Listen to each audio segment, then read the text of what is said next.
छत्रपती शिवाजी महाराज हे केवळ महाराष्ट्राचंच नव्हे, अखंड हिंदू राष्ट्राचं आराध्य दैवत, हे आजच्या तरुण पिढीला मार्गदर्शक ठरेल असं हे शिवाजी महाराजांचं चरित्र असताना त्याच्यामध्ये खोट्या गोष्टी, खोट्या नरेटिव्स पसरवले जात आहेत आणि त्याच्यातून समाजामध्ये दुभंग निर्माण करायचा प्रयत्न केला जातोय, समाजाला वेगळ्या दिशेला घेऊन जाण्याचा प्रयत्न केला जातो की जसं आहे तसं शिवाजी महाराजांचं निखळ चरित्र हे जनतेसमोर आणलं पाहिजे, लोकांसमोर आणलं पाहिजे आणि त्यांचा आदर्श हा प्रत्येक व्यक्तीच्या मनामध्ये रुजवला पाहिजे.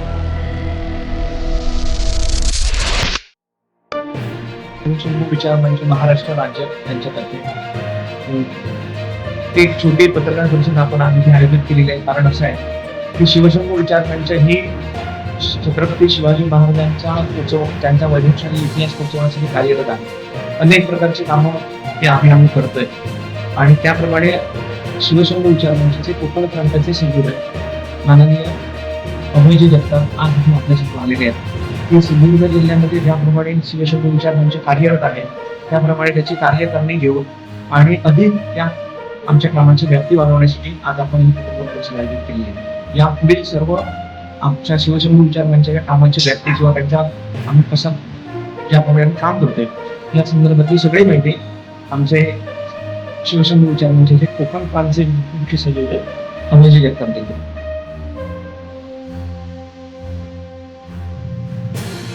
छत्रपती शिवाजी महाराज हे केवळ महाराष्ट्राचंच नव्हे,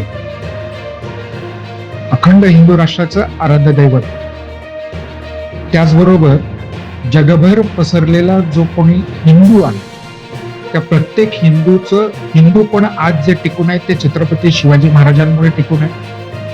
आणि त्यामुळे केवळ महाराष्ट्र किंवा भारतच नव्हे तर जगभरात पसरलेला जो कोणी हिंदू आहे त्या प्रत्येकाचं आराध्य दैवत हे श्रीमंत छत्रपती शिवाजी महाराज. पण मागील काही वर्षामध्ये महाराष्ट्रातल्या विचार प्रवाहामध्ये असं लक्षात येतं की छत्रपती शिवाजी महाराजांच्या चरित्रातल्या काही भेसळ केलेल्या गोष्टी, काही त्याच्यामध्ये ज्याला ऐतिहासिक पुरावा नाही, काही तथ्य नाही, अशा प्रकारच्या काही गोष्टी त्या शिवाजी महाराजांच्या चरित्राच्या अनुषंगाने सांगण्यात येत की ज्याचं अजिबात तथ्य नाही, अजिबात त्याचे कागदोपत्री कुठे पुरावे मिळत नाही.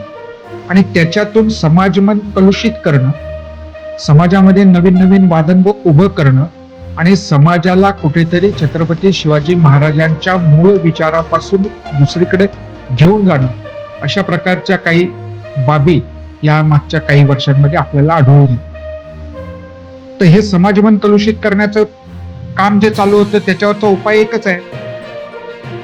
तो उपाय म्हणजे छत्रपती शिवाजी महाराजांचं एकंदर त्यांच्या संपूर्ण कार्यकाळाचं आणि त्याच्याही पलीकडे शिवाजी महाराजांची प्रेरणा छत्रपती शिवाजी महाराजांच्या मृत्यूनंतर संपत नाही, त्यांचं कार्य तिथे संपत नाही. तर महाराजांची प्रेरणा घेऊन त्याच्यानंतर 27 वर्ष इथला महाराष्ट्र लढलेला आहे. केवळ तितकंच नव्हे तर औरंगजेबाच्या मृत्यूनंतर आपण जर इतिहास पाहिला तर असं लक्षात येतं की औरंगजेबाच्या मृत्यूनंतर आपलं हिंदवी स्वराज्य अहत तंजावर तहत पेशावर असं संपूर्ण पसरलेला अटकेपार भगवा झेंडा आपण रोवलेला आहे. परंतु नंतरच्या या शतकातला इतिहास आपल्या समोर येत नाही. केवळ पानिपत किंवा अशा काही मोठ्या लढायांचंच फक्त वर्णन येतं.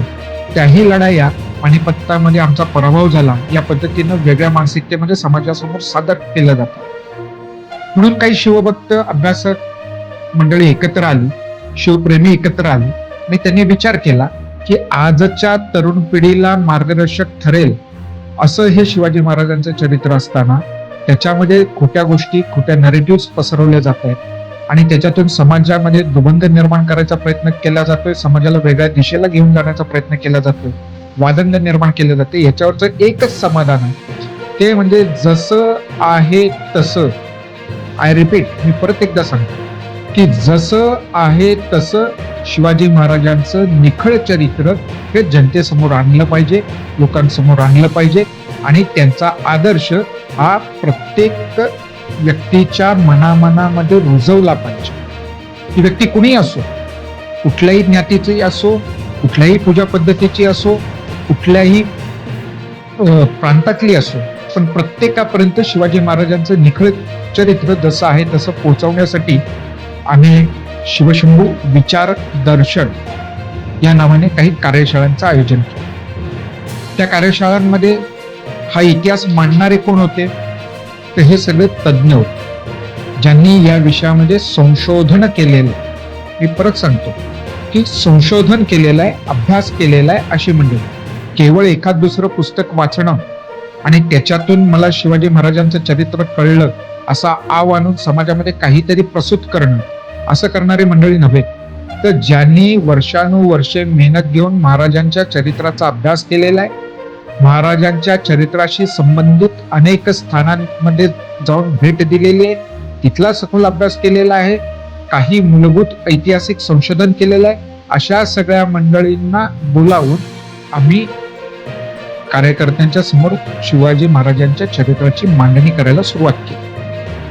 ह्या काही कार्यशाळा झाल्यानंतर असं लक्षात आलं की एक, महाराजांचं नाव घेतल्याबरोबर सगळ्यांच्या अंगावर रोमांच उभे राहतात. महाराजांची भक्ती प्रत्येकाच्या मनामनात भिनलेली आहे. अनेक संस्था, संघटना या महाराजांसाठी त्यांच्या भक्तीनं प्रेरित होऊन काम करत असतात. प्रत्येकाच्या कामाची शैली वेगवेगळी आहे, प्रत्येकाच्या कामाचं क्षेत्र वेगवेगळं आहे.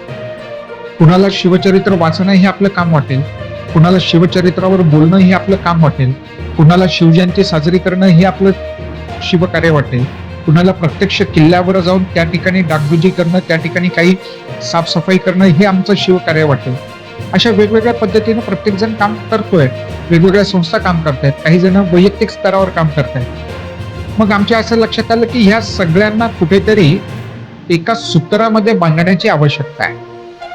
प्रत्येक जण वैयक्तिकरित्या आपापल्या संस्थेच्या माध्यमातून काम तर करत राहील, परंतु जर ह्या सगळ्यांना एका सूत्रामध्ये बांधण्यात आलं आणि जर सगळ्यांची दिशा एकाच प्रकारची असेल आणि एकाच वेळेस सगळ्यांपर्यंत योग्य पद्धतीने शिवचरित्र, खरं शिवचरित्र पोहोचवलं, तर त्याचा समाज मनावर होणारा परिणाम हा अतिशय चांगला होईल आणि तो प्रदीर्घ काळ टिकणारा होईल. या हेतूने शिवशंभू विचार मंच या संघटनेची सुरुवात झाली.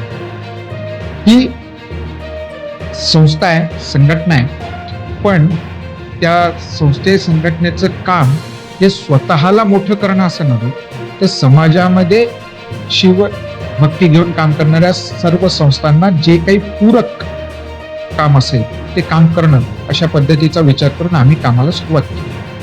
आपल्या महाराष्ट्राचा जर विचार केला तर महाराष्ट्रामध्ये वेगवेगळे प्रादेशिक विभाग आहेत. त्या पद्धतीनं हा पालघर ते जवळपास गोव्यापर्यंत आपण सगळ्यांना ठाऊक आहे ही सगळी कोकण किनारपट्टी आहे. तर ह्या कोकण किनारपट्टीचं कोकण प्रांत असं म्हणून या कोकण प्रांताची आपण एक रचना लावलेली आहे. तर त्यामध्ये माझ्याकडे मी अभय जगताप, माझ्याकडे कोकण प्रांत संयोजक अशा पद्धतीचं काम आपण विभाग केलेले आहेत. त्या विभागांच्या खाली जिल्हे आहेत आणि जिल्ह्याच्या खाली तालुके आहेत. तर आपण प्रांताची एक संच बनवलेला आहे कार्यकर्त्यांचा. त्याप्रमाणे विभागामध्ये काही संयोजक आहेत आणि मग जिल्हा संच आहे. आपण कुठल्या क्षेत्रामध्ये काम करायचं ठरवलं तर सगळ्यात महत्वाचं आहे की जितक्या संस्था संघटना काम करतात त्या सगळ्या संस्था संघटनांना आपल्याला सोबत घ्यावं, त्यामुळे त्यांच्याशी संपर्क करावा. दुसरं काय तर शिवाजी महाराजांचं चरित्र कोणासमोर प्राधान्याने पोहोचवणं आवश्यक आहे. तर काही वक्ते असतात, काही लेखक मंडळी असतात, तर त्यांच्यासाठी ही सगळी ग्रंथसंपदा, हे सगळे बौद्धिक विचार हा उपलब्ध करून गरजेचं आहे. त्यामुळे ह्या सगळ्या मंडळींशी संपर्क करणं आवश्यक आहे. त्याच्याच बरोबर सध्याचं युग हे माध्यमांचं युग आहे असं म्हटलं. केवळ प्रिंट मीडियाच नव्हे तर सोशल मीडिया ज्याला आपण म्हणतो, त्या सोशल मीडियावर मोठ्या प्रमाणावर अनेक इन्फ्लुएन्सर, ज्याला आजचा शब्द प्रयोग मी करतो, युट्यूबर्स, ते हे मोठ्या प्रमाणावर काही ना काही आपलं व्लॉग्स, व्हिडिओ लॉग्स हे बनवत असतात, ते प्रक्षेपित करत असतात. बऱ्याचदा ह्या सगळ्यांना इतिहासाचा तितका अभ्यास नसतो, त्यामुळे कळत न कळत ह्या काही मंडळींकडून वेगळ्या पद्धतीचा इतिहास हा मांडला जातो. त्यामुळे आम्ही ठरवलं की हे सुद्धा एक क्षेत्र असं आहे की ज्याच्यामध्ये कार्यरत असणाऱ्या ह्या सगळ्या मंडळींना कुठेतरी ज्ञान देण्याची आवश्यकता आहे, कुठेतरी इतिहासाची जाणीव करून देण्याची आवश्यकता आहे. त्यामुळे ह्या 3 फ्रंटवर आपण काम करत आहोत, वेगवेगळ्या स्तरावर काम करतोय. आज मला आनंद होतो की भूषण साटम हे आपल्या शिवशंभू विचार मंचाचं या सिंधुदुर्ग जिल्ह्याचे प्रमुख या नात्यानं आगामी काळामध्ये काम करणार आहे. त्याचबरोबर केवळ सिंधुदुर्ग नव्हे तर त्याच्याबरोबर रत्नागिरी जिल्हा या दोन्ही जिल्ह्यांसाठी सुद्धा ते संयोजक म्हणून काम करणार आहे. आपला जो सिंधुदुर्ग जिल्हा आहे त्या जिल्ह्यामध्ये काही कार्यकर्त्यांची आपण निश्चिती केलेली आहे. आज त्यांची घोषणा आपण करतो आहोत. तुम्हाला ती वेगळी सूची देण्यात येईल, परंतु आमच्या इथे संपदा ताई आहेत, अभिषेक जी आहेत, तर हे सुद्धा आपल्या शिवशंभू विचार मंचाचे जबाबदारी घेऊन आगामी काळामध्ये काम करणार. सिंधुदुर्ग किल्ल्यासारखा अत्यंत महत्त्वाचा किल्ला, फादर ऑफ इंडियन नेव्ही असं छत्रपती शिवाजी महाराजांना म्हटलं जातं. त्या आरमारात आणि एकंदर सागरी जो काही शिवाजी महाराजांनी प्रताप गाजवलेला आहे त्यामध्ये महत्त्वाची भूमिका असलेला सिंधुदुर्ग किल्ला हा आपल्या जिल्ह्यामध्ये येतो. हा सगळा संच इथून पुढे शिवाजी महाराजांचा चरित्र, त्याचा इतिहास हा इथल्या मातीमध्ये मुळात आहेच. तो फक्त तो जागवण्याचं काम आणि त्या माध्यमातून संपूर्ण राज्यभर, नवे देशभर हा इतिहास पोचवण्याचं काम हा सगळा सिंधुदुर्ग जिल्ह्याचा शिवशंभू विचार मंचाचा संच इथून पुढे करेल, ही तुम्हा सगळ्यांना मी ग्वाही देतो. धन्यवाद.